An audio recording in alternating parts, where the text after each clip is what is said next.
Ready start.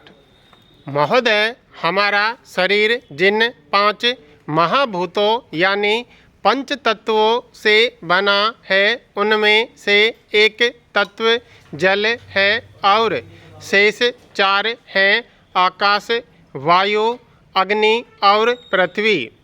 विज्ञान के अनुसार जल में 2 भाग हाइड्रोजन और 1 भाग ऑक्सीजन होता है। इस भूमंडल में पृथ्वी का भाग 1/4 है और जल का भाग 3/4 है।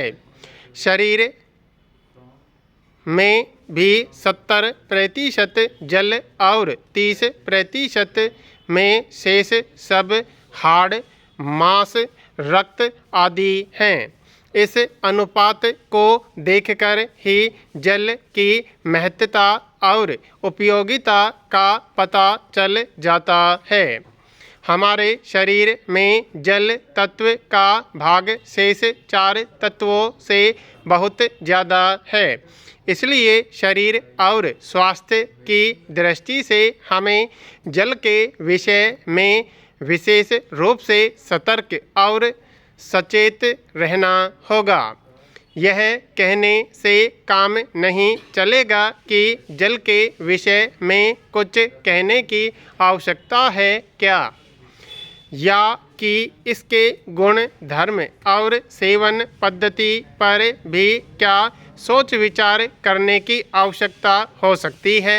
हम संक्षेप में जल के विषय में कुछ महत्वपूर्ण बातों पर प्रकाश डाल रहे हैं। यह तो आप जानते समझते हैं कि हमारा जीवन का ढंग भौतिकवादी अधिक और आध्यात्मवादी कम हो गया है। कृत्रिम ज़्यादा और प्राकृतिक कम हो गया है तथा सुविधा भोगी ज़्यादा और नियम संयम में कम हो गया है। ऐसी परिस्थिति में हम प्राकृतिक जीवन से दूर होते जा रहे हैं और हमारे जीवन में बनावटी और नकली चीज़ों का उपयोग बढ़ता जा रहा है।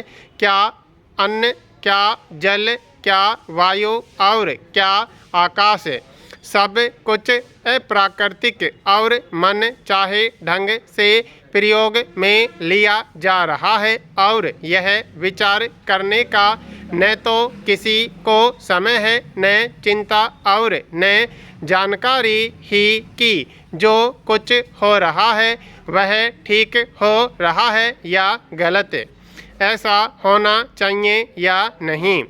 यदि ऐसा नहीं होना चाहिए तो फिर कैसा होना चाहिए।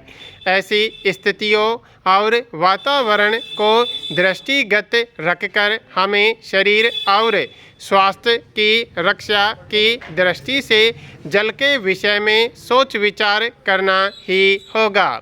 अर्थात जल प्राणियों का जीवन है और संपूर्ण जगत जल से भरा हुआ है। इसलिए रोगों में जल का निषेध होने पर भी जल का सर्वथा त्याग नहीं किया जा सकता है।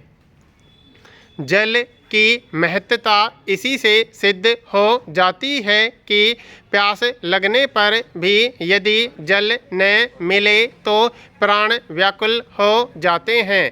एक बार अन्न के बिना व्यक्ति जी भी सकता है, एकदम मर नहीं जाता, पर जल के बिना तो जीना कठिन है। पानी प्राणियों का प्राण है। तीव्र प्यास से बेहोशी हो सकती है और बेहोशी से जान जा सकती है यदि प्यास बुझाई न जाए। यही कारण है कि बेहोश आदमी के चेहरे पर जल के सिर्फ छींटे मारने से ही उसकी बेहोशी दूर हो जाती है। महानगर के लोगों को जल के एक ही प्रकार की जानकारी है, नल के जल की, लेकिन आज भी भारत के अधिकांश नागरिक कुएं, बावड़ी और नदी का पानी पी रहे हैं।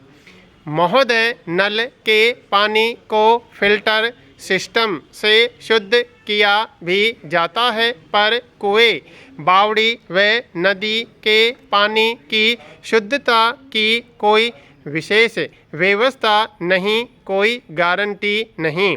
हमारे आयुर्वेद ने जल के कई प्रकार बताए हैं, तथापि मुद्दे की बात यह है कि जल के कितने ही भेद हों, हमें तो जल के उस प्रकार के विषय में सोचना समझना चाहिए जिस प्रकार के जल का हम सेवन कर रहे हैं।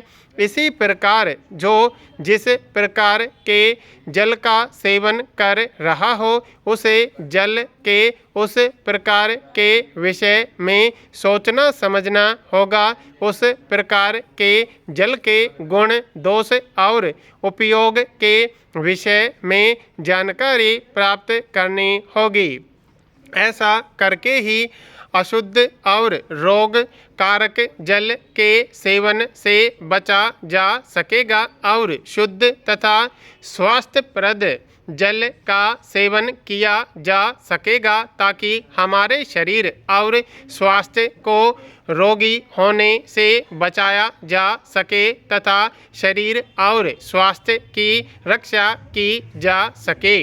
ऐसा जहाँ जहाँ नहीं हो रहा है या कि हो नहीं पा रहा है, वहाँ वहाँ संक्रामक रोग फैल रहे हैं और लोग पर्याप्त संख्या में बीमार हो रहे हैं।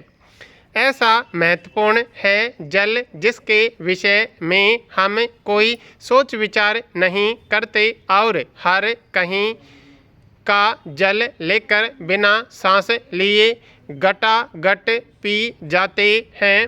जिस जल का हम सेवन करें उसके विषय में हमें यह अवश्य जान लेना चाहिए कि वह जल कहाँ से लाया गया है, किस ढंग से रखा गया है और शुद्ध है या नहीं।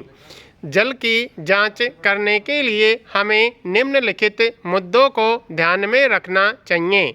शुद्ध जल में कोई गंध नहीं होती, गंध होनी नहीं चाहिए। गंध हो तो जल पीने योग्य नहीं है, जल का कोई स्वाद नहीं होता। यदि किसी प्रकार का स्वाद हो तो वह जल पीने योग्य नहीं है। इसी प्रकार शुद्ध जल का कोई रंग नहीं होता, रंग हो तो पीने योग्य नहीं है। साफ पानी पारदर्शी होता है, मिट्टी मिली हो तो धुंधला व गदला होता है। नदी तालाब का पानी प्राय धुंधला या गदला होता है। यदि 5 लीटर पानी में 2 ग्राम मिट्टी भी हो तो वह पानी पीने योग्य नहीं होता। पानी में तलछट जमती हो तो वह पानी पीने योग्य नहीं। जल में सोडियम क्लोराइड के अतिरिक्त कैल्शियम, मैग्नीशियम क्लोराइड भी होते हैं। इनकी अधिक मात्रा पानी को दूषित कर देती है, जिस जल में कचरा, रेशे, धुंधलापन, पत्ते, मटमैलापन और गंध हो वह पानी पीने योग्य नहीं होता। चिकित्सा की दृष्टि से जल बहुत उपयोगी सिद्ध होता है, इसलिए प्राकृतिक चिकित्सा के अंतर्गत जल चिकित्सा का उपयोग किया जाता है। पथ्य और अपथ्य की दृष्टि से जल का उपयोग करने या न करने से संबंधित कुछ आवश्यक और हितकारी सूचनाएं यहाँ प्रस्तुत कर रहे हैं। शीतल जल देर से और गर्म करके ठंडा किया हुआ पानी जल्दी पचता है। गुनगुना गर्म पानी भी जल्दी पचता है। भोजन के आरंभ में पानी पीने से कमजोरी आती है और अंत में पीने से मोटापा